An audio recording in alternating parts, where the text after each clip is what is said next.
This ACD envelope was originally developed for the huge CD market at the time. Common kind of CD album, slipping inside one of these, going inside just like that. But now the product has been developed to be able to form box capacity, and you do that just by pressing at the sides and it forces into box form. If you have a look through the lens like this, it forms to take all manner of products, exactly like I've got it explained down here. One user guide we always recommend is use a decent amount of pressure to seal the flap. So when sealing one of these, release the white release paper, think about kneading bread. So basically one stroke like that, that's all it needs, beautifully sealed. I mentioned it was designed for CDs, but actually it was kind of a cheat to get CDs that are in a CD sleeve through the letter tariff. The beauty of a Lil Envelope is that it's only 3.5mm thick.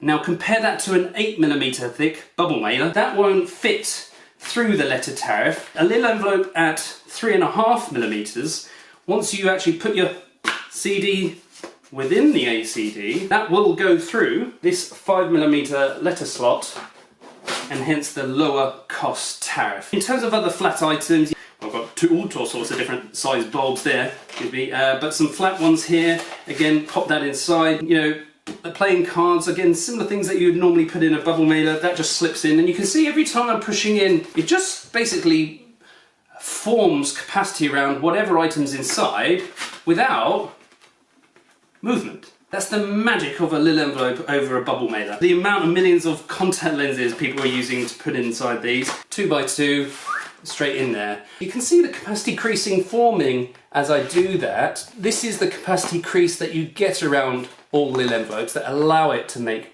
box form. 6x4 photos, again, they'll just slip straight in there, no problems at all. Even to the bulkier things, this kind of apparatus is quite commonly sold on eBay, and this will take a smoke alarm. My plea is to stop using these things. This is a 1960s invention, a decade before even the concept of global warming existed. The only way of actually recycling them is the consumer, you, separating the layers. Nobody does it, that's my point. It's just an unsustainable product. The other thing people don't realise is that these are faster than a bubble mailer. Our largest client, you might see behind me, has got a terrific record of achieving faster speeds with these, primarily because of the overhanging release paper. Rather than pick with your thumbnail to get that off there, and from a returns point of view, you get so much more corner protection with a corrugated product than you ever will with a bubble mailer, because at certain dips and troughs, basically you're just protecting it by a paper envelope, that's all. Hopefully that's been my kind of a plea for you to stop using these, choose something more sustainable. Thanks for watching, subscribe, like, and Mal happy.